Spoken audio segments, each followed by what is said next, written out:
There's actually, this comes out of this discussion. I think it's relevant, and there are a couple of questions here which will bring us back around, and I know there's a question in the audience, and we'll get to it in a moment. Why does it take more than 10 years for someone with chronic pain to have a diagnosis, and why might they not have the diagnosis yet? How many years should it take until someone who has daily pain gets a diagnosis? And how can you get the best diagnosis without so many puzzle pieces, as Sandor would have put it?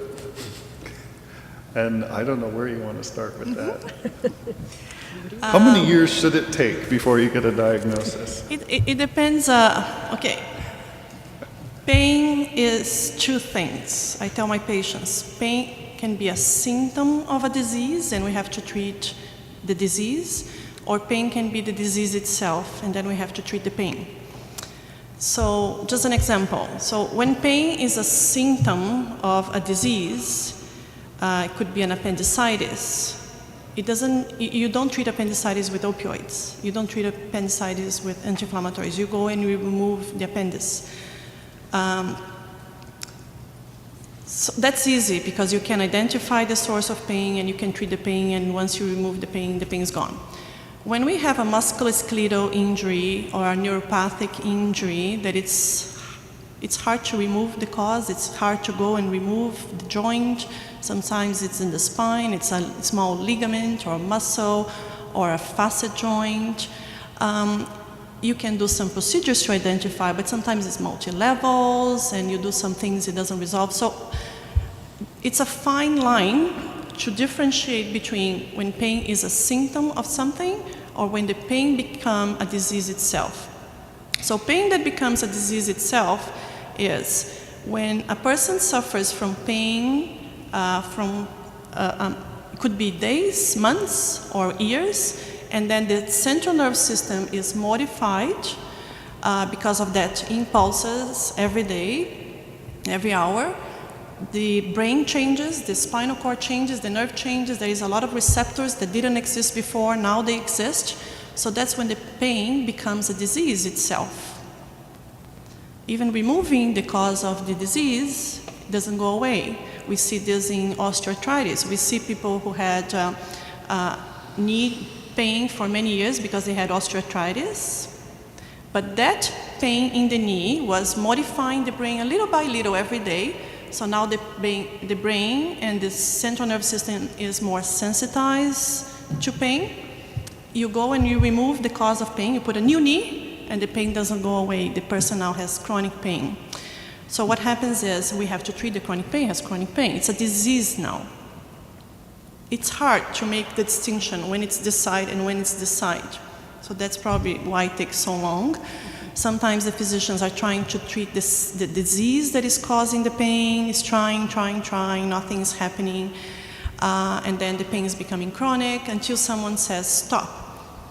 We tried everything to treat the cause of your pain, now you have chronic pain, disease. It's a disease. But it's hard even for the physician to tell that diagnosis because it's like a death sentence. Oh, so then this means that the pain is in my brain and I'm crazy, you're telling me that I'm crazy, that I'll never get better. No, I'm not saying this. I'm just saying that the pain that you were feeling all these years sensitized your brain. You lost the ability to fight the pain. We call this descending inhibitory pathways. We have our own analgesic mechanisms, and some people lose this because that's one of the changes that happen in the brain. So they lose the ability to do their own inhibition of pain, and now they have a disease in the brain. Yeah, the disease is in the brain, but it doesn't mean that you're crazy, that you're inventing this. It's real, it's there. But the pain became chronic. So for all this process to happen until someone tells you that's what you have, chronic pain syndrome, chronic pain disease, it takes time. It's really problematic. I mean, I find the approach that I use with patients is to say, we look to be sure that we have anything which might have a specific treatment, we've identified and treated appropriately.